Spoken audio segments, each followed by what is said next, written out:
Hello and welcome to the Gooner Talk, back again with you guys for another episode of our Raw Reaction series, joining you the morning after Arsenal's 4-0 victory over Everton last night, in which Arsenal went 5 points clear at the top of the Premier League table.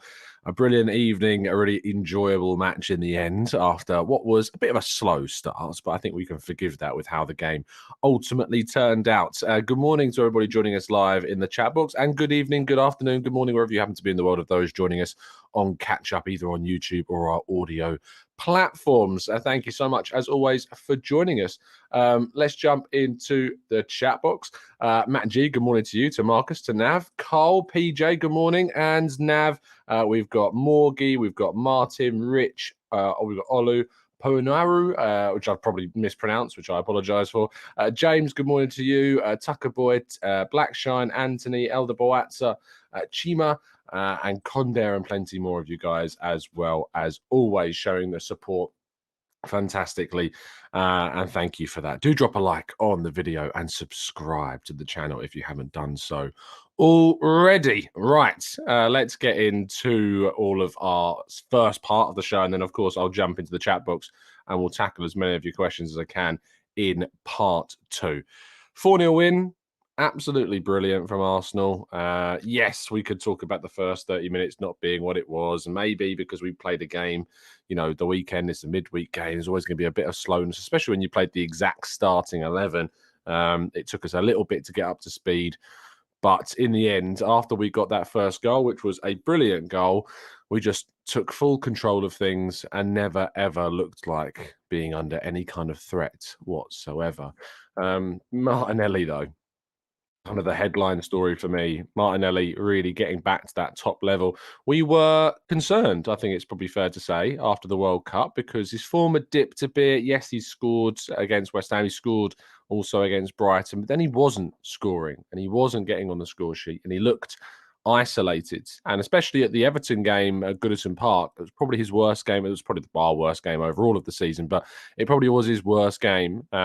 He did not look great in that fixture. Looked isolated, was doubled up easy on. But I think that the introduction of Leandro Trossard has certainly done a lot to improve Martinelli's effectiveness. I think the way in which they interchange positions, the way in which they are so fluid on the field, certainly shows up in Martinelli's game improving. But the finishes were great. You know, he really took advantage of the second goal in particular. It was a bit of a chaotic VAR moment. But he was onside behind the ball, so completely fair. And Saka does brilliantly well, of course, to get the assist in that scenario too. But running through on goal, you've still got to put the ball away, and it was a really, really good finish as well. So that was also massively important. But alongside Martinelli, of course, Bukayo Saka with the opening goal, and developing such a critical part of his game, being that right foot finish. When you're a inverted winger, it can be dangerous to become so predictable, to know that you're just going to cut in on your left foot. To be able to have the threat of being able to use your right, it creates problems for defenders and goalkeepers. They don't know what you're necessarily going to do. And that's what Saka has done. He's developing the right-sided part of his game, the right foot, the cross, the drive into the box, the shot. If you remember the goal he scored against Leeds a little bit earlier on this season, again from that tight angle on the right-hand side, he just knows how to find the roof of the net. And he's developed that part of his game really, really nicely. Not only that, but as I said before, just a second ago, the crosses that he brings from the right foot as well, when he gets to the touchline, smashes it across the box or dinks it over the back post, those types of opportunities as well are starting to really improve in his game. But yeah, Saka's working so well at the moment. I saw, and I want to give credit to Balaji, one of our listeners, who sent me a fantastic tweet this morning. A tweet from, I think, a Manchester United fan who says, "I don't get why we can't use Anthony like how Arsenal use Saka." And a guy called Rabe Khan has replied saying, "Just because you pay £86 million for a bicycle, it doesn't become a Rolls Royce," which I very much enjoyed reading this morning. Forget Rashford, forget Haaland. For me, Odegaard is player of the season so far. I mean, you can easily talk about the goals that Rashford has scored and the goals that Haaland has scored, but Martin Odegaard is the absolute catalyst behind Arsenal's title run this season. When he plays well, we play well. And when he's not necessarily playing as well, we have a challenge in trying to level up everybody else to, you know, to what's the word I'm looking for? Well, not compromise, but we've got.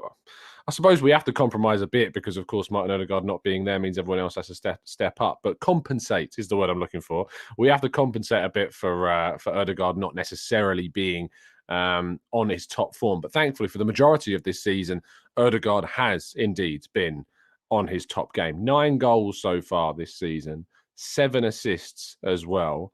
I just can't say and speak highly enough of how good he is, and the level in which he's producing now compared to when he first arrived at the club has just gone up higher and higher and higher.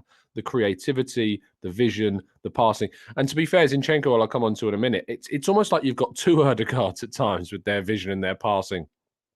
But if Arsenal go on to win the league, then the player of the season surely has to be Arsenal's most important player. And for me, Martin Odegaard with that 9 goals and 7 assists and just how important he is to this team has to be up there and considered to be one of the best players, if not the best player so far this season. Another goal for him. Really good finish. First time right-footed, I think, as well, which is always good to see a left-footer, like we just said, with Saka score as well. So, yeah, very, very impressive. Now, for me, I just mentioned Oleksandr Zinchenko. For me, I think this is his best game. I think this is his best game in an Arsenal shirt. I can't think of a game. I know he had a really good game earlier on in the season. I think the Bournemouth game, he was brilliant. But this game in particular, I thought he was sublime. Like the way in which I wrote about it in my piece this morning, where I basically said that any heat map used is going to need a little bit more gas this morning to light up as much of the pitch as they can as feasibly possible, because he was everywhere. The way in which he covers ground is just so it's not, I don't use words like inspiring because I think you reserve them for things, but it's certainly it does spark thoughts of like, how is he doing this? And Mikel Arteta again deserves credit because I think we've unlocked Zinchenko significantly.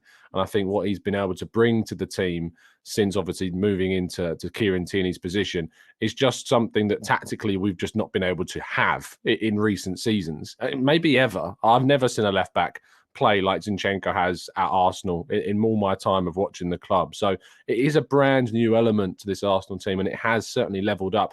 And we can be frustratedly annoyed for Kieran Tierney, but I'm sorry. But when you've got a player this good doing what he is doing, you just can't be too annoyed that Tierney's not getting minutes, because Zinchenko is just so important. And in every Premier League game, he starts. And I know that we've had discussions about whether he should move into midfield, and then Xhaka comes out because he's not having the best of times at the moment, maybe, although I thought Xhaka again was back to more of his best yesterday. But Zinchenko, you just can't move him out of that left-back position, if we're honest. You just can't. You just can't take him out of that left-back role. And I'm sorry for Kieran Tierney, and I do feel sorry for him. And I don't think Arteta's treated him badly at all. I think that's a cop-out excuse to just kind of have some kind of criticism towards Arteta. He's not treating him badly, and he will probably come in for those Europa League games. But Zinchenko has to play because he is just so, so good at what he does. So, yeah, there you go. Emile Smith Rowe's back and played and came off the bench and looked threatening. I liked what I saw. I liked the touches. I liked the pass. And there was, in particular, a moment towards the end of the game where he picked up the ball after a long pass on the left-hand side, cut in, played it into the centre. And it created an opportunity. Nearly had a chance to score as well if he could have just got the ball out of his feet. Smith Rowe really is something that I think is going to be really key between now and the end of the season. Having him as an asset in this side on top of what we've already had so far. I mean, if you think about it, we've not even had him for most of the season, because whilst we've been missing Gabriel Jesus, yes, we can all talk about the absence of Gabriel Jesus. Like, Smith Rowe has barely played any football this season at all, because obviously he suffered with that injury at Man United. He then had surgery that kept him out. He's come back. And then obviously what happens after surgery is sometimes you're a little bit more at risk from injuries than you might otherwise be, because you've been overcompensating on some parts of your body. And I think we experienced that. But now he's back, and now he's ready, and now he's in the box and getting in the opportunities to score. And he is going to be an asset, not only in the Premier League, but of course to have him as a quality player, someone who could figure in the Europa League, gives us the ability to fight across multiple competitions as well. So really, really happy to see him back, and I can't wait to see what he brings to the team. Last thing to talk about, I love this comment from Arteta after the game in which he was talking about how now it's down to the hour. It's down to the hour of what we're doing. It was the next game. It was the next training session. Now it's the next hour for Mikel Arteta. And can you blame him? He doesn't want to think too far ahead. He doesn't want to get ahead of himself ever. He just wants to focus on what Arsenal can do in the next game, session, hour ahead, in the conversations he can have with the players in order to make sure that we are moving in the right direction. Mikel Arteta deserves just you can't put into words really anymore kind of how important it is that and what the job that he's done at the club is. It's just been brilliant. And a huge part of that is learning from mistakes that were made at the beginning of his time with Arsenal. And not many coaches do that.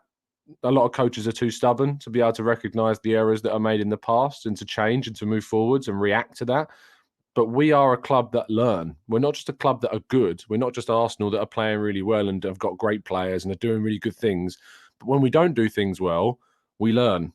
And that's a really key aspect of a team that wants to go and win a title. So Mikel Arteta, once again, showing how important he is to Arsenal.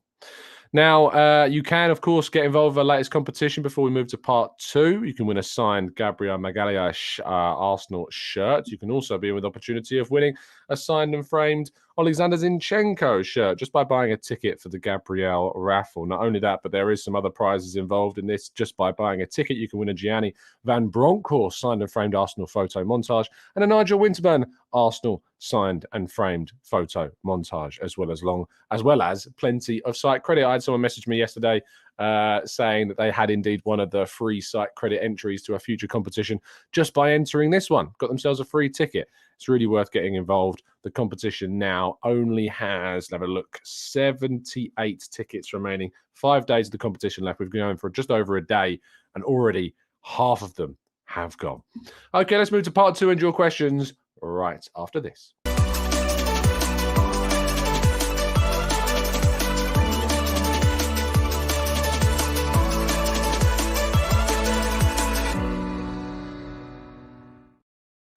Okay, let's jump into part 2 and your questions in the chat box. Raybeam says, Big Gabby, also super impressive. Yeah, again. I mean, it's getting to the point now where, and it's not fair because you should talk about him. We should bring him up every game. But this is becoming the norm now. This is just becoming the absolute norm for Gabriel. For me, I think he's probably the form defender in the league. I think he's probably the best defender in the league right now in terms of performance consistency. Yes, he had a little bit of a blip against Man City, but I think that right now, in this very moment, the best centre-back in the league is Gabriel. And considering the fact in the first half of the season, I kind of looked at Saliba and thought he is the best centre-back in the league. It's nice that the other one that we have is now that. And those two as a pair, I think it just complements. They just complement one another perfectly well. They're both, I mean, Saliba's got the extra bit of mobility and pace, and Gabriel's got that bit, that greater kind of aerial presence than Saliba does. So yeah, I really look forward to seeing those two continue to develop. And not only that, but as Dave points out, Kivior looks mustard for the under-21s. His passing range was insane. We've got depth. We've got depth in our defence as well. Do you remember the days of Mustafi? The days of Gabriel, Paulista. You were never 100% sure. And I love Per Mertesacker, and for the time that Koscielny was at the club, I really enjoyed what he brought as well. And but I think that the level that we've got with these centre backs now, when you look back at what we've had in that position in the past, it's just night and day. It is just night and day. And to see the level go up so significantly is a big reason as to why we are where we are in the league this season. Ben says, hey, Tom, question. When Jesus comes back and with the way Trossard is playing, do you think Eddie's game time will be limited? I mean, regardless of Trossard, I think when Jesus came back, his game time was always going to be limited. He's now limited anyway by being on the bench. Trossard's going to be looking at Gabriel Jesus coming back now and going, I've just kind of got myself into the team. And now I'm going to lose that position when Jesus comes back. But that's part and parcel of being ruthless with your side and your selection. And when you've got a better player coming back, they're going to get those minutes. And my goodness, have we missed Jesus? What on earth could we have done in this period if we've done so well still since he's been out? If we'd have had Jesus, I wonder what on earth we could have done in terms of points, in terms of the Everton game, the Newcastle game, if we had him for the City game, if we had him for the Brentford game. I wonder what things would have been different for us. Let's go to Josh, who says, "Hi, Tom. Hope you are good. I am, mate. Apparently, Arsenal might be targeting Yunus Musa from Valencia. He used to play for Arsenal at one point. Should Arsenal target him this summer? Interesting player. Can play deep in the midfield, can play as an 8. Arsenal are clearly looking at midfielders to bring in during the summer. He was a former Arsenal Youth Academy product as well. US men's national team player. USMNT. Always get that the wrong way around. But he's a decent player. I'm not sure whether or not he's the marquee midfield signing that we're looking to try and do. Declan Rice seems to be that number one target, but certainly Yunus Musa is a very talented player, and you can see why Arsenal would like him. Let's go to Darren. Says, we should be celebrating this win for sure, but we tend to do well only against teams where our plan A works. I feel our title credentials lie with Mikel figuring out a plan B when we're struggling. What is Man City's plan B? And what has Man City's plan B been in recent seasons? Because for me, you know, we put a lot of emphasis on this plan B. And part of me thinks that obviously it's important to have a player that can maybe come off the bench and I don't know what a plan B for most people is. What you bring in a striker that's 6'5" and try and get them to score. That's Man United's plan A at the moment with Weghorst. What was Liverpool's plan B when they won the Champions League or when they won the league themselves? Did they have a plan B? I think that maybe there's too much emphasis on this plan B. I don't see variation. I don't see variation in the style of Man City. I think that the way in which they played during the game against us when they had Bernardo Silva at left back, that Bernardo Silva at left back situation has cost them. That's been a situation that's cost them points, you know, already this season. They're not like, if you think about where they've come as a club, they've changed some players around. They've got a really good kind of team throughout. They've got a bench that's full of starters. But if you swap out players like Grealish for Foden or Haaland for Alvarez or, you know, even Bernardo Silva for Ake at left back, which is a very different style, I don't think that's plan B. I just don't think that's, do you know what I'm saying? I just don't see like a categoric plan B. I just think that a plan B in most people's minds is if we're struggling to break down a team with a low block, we need to bring on a big fat off striker to try and break it down. Now, I do think, and I think that Mikel Arteta could be slightly more proactive with substitutions. I think that in moments like we saw against Brentford or like we saw against Man City, we could make some substitutions that are a little bit more proactive. Let's say moving Zinchenko into midfield for Xhaka and then bringing Tierney on to be someone who overlaps more on the left-hand side. Maybe that's what we could do, sure. But I do think that I don't put as much emphasis on the plan B as other people do. And I also don't necessarily think that our title credentials will lie on whether or not we have one. I just think that Arsenal and the way that we play is synonymous with what Mikel Arteta wants to do. I think if you can improve it, it will be from the substitutions, just maybe being a little bit more proactive with them and being less predictable with them. But I don't describe that as a plan B because I think that just the stereotypical plan B is your fat off striker that comes on, you know, and scores a goal from a corner or a goal from a header from a cross. I think that's what you're looking at ultimately. But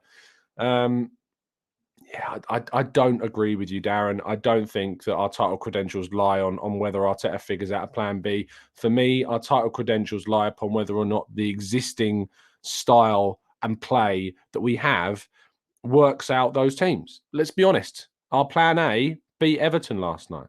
Our plan A beat Villa. Our plan A beat Leicester. Our plan A has beaten Spurs and Chelsea and Manchester United. Our plan A is bloody good. Right, you know, and I think our plan A is good enough to win the league on its own. I think we can win the league playing the way that we play. I would just like to see a couple of tweaks with the substitutions become less predictable, but I don't think it's so drastic that you call that plan B. I think there's too much that's kind of put onto this.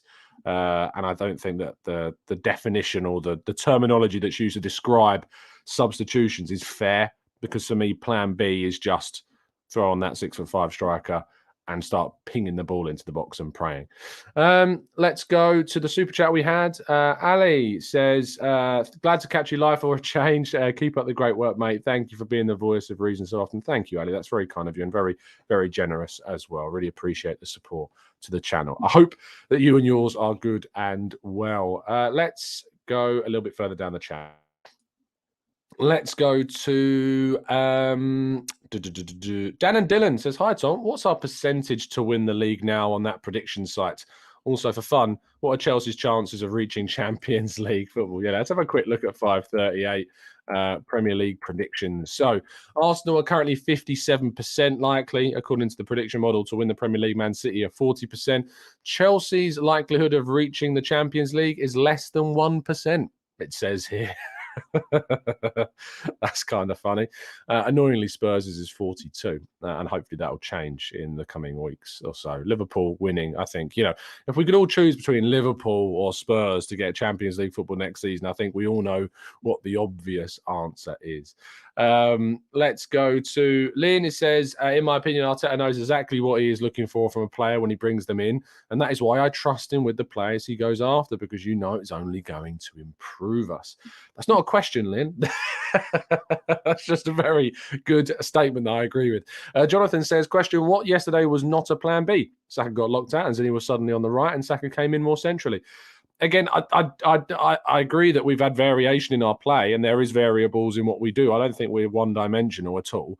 I just think that the plan B tagline is just a little bit archaic. I don't think it fits with what we're doing as a club. And I think there's too much emphasis put on Arsenal having just a really categorically different thing coming off of the bench than we currently do. For the record, I wouldn't sign a 6-foot+ striker just for the sake of having one on the bench. I wouldn't do that. I don't think the benefit of having that outweighs having someone as good as Jesus on the bench, or someone that can come in and bring some variation in terms of their technical skill or their passing or their vision or their directness of play in terms of their running and where their shooting is. I wouldn't swap that. I think that that's more important to the way that we shouldn't.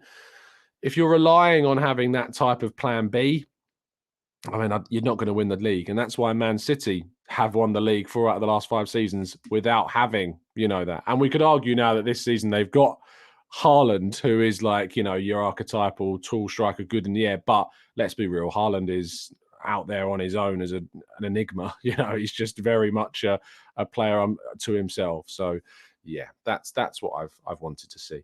Let's go to Mete says, Tom, what is the likelihood that we will be celebrating St Totteringham's Day in early April?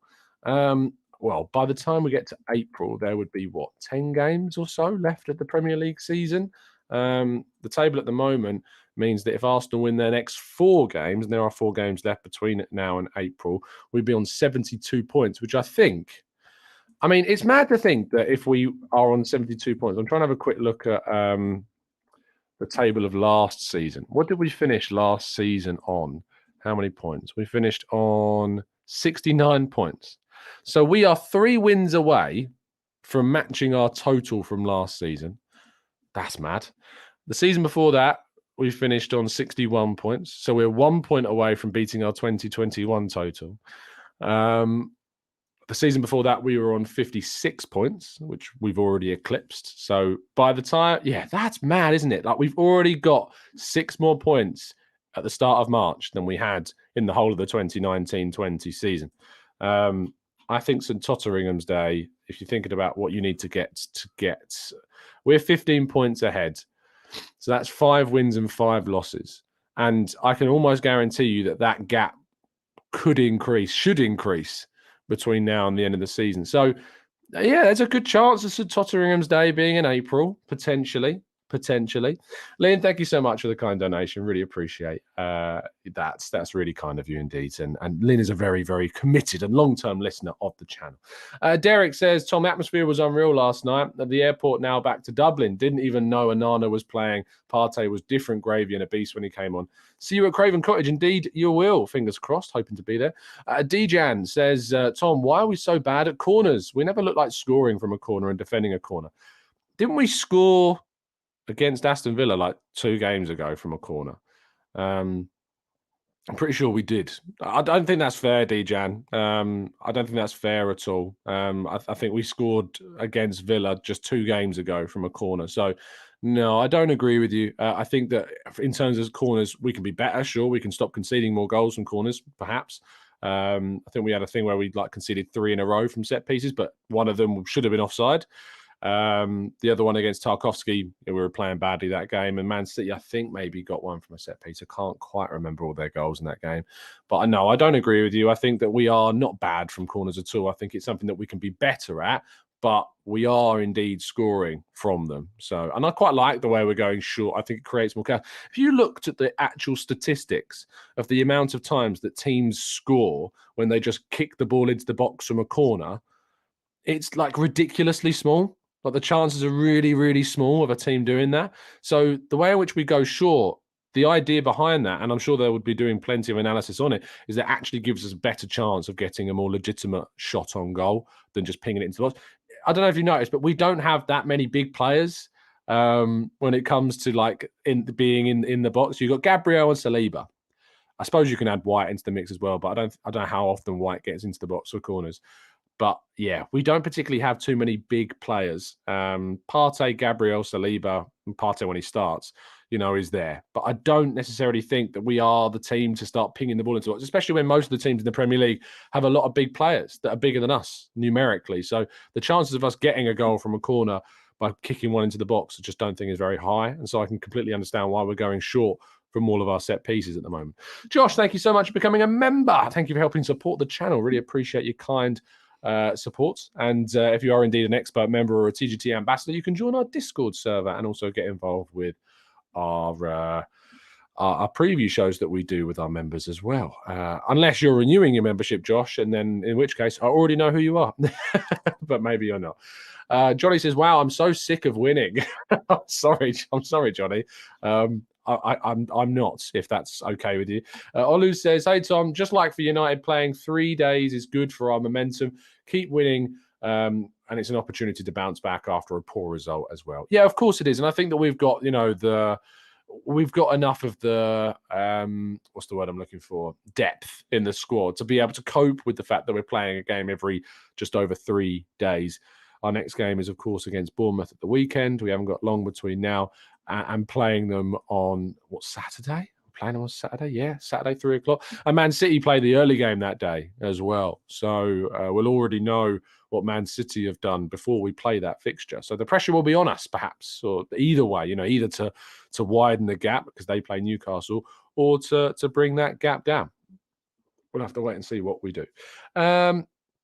DJ Jackie B says, "Poor neighbours last night, 4 times, no less."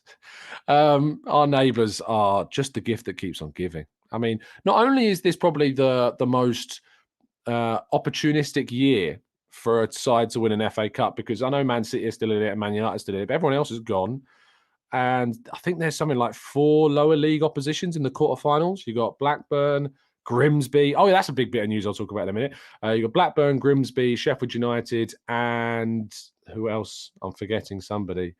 I'm sure the chat box are going to be going mad with it in a second, but no, I can't remember who it is. But it's Grimsby, Blackburn, Sheffield United, and Burnley, of course. Burnley are the other team. They're playing against Man City. So, I mean, Spurs just absolutely comically, hilariously awful at football, and I enjoy it. But yeah, on Grimsby, that is some news to talk about. So Grimsby knocking out Southampton means that we will definitely have a game on the weekend of the 21st of April. It'll either be on the 21st, which is the Friday where we play Southampton, or it'll be on the Sunday, and that will happen if we progress past Sporting Lisbon in the Europa League. So if we beat Sporting in the Europa, if we knock them out, we progress to the quarterfinals, the game against Southampton will be on Sunday.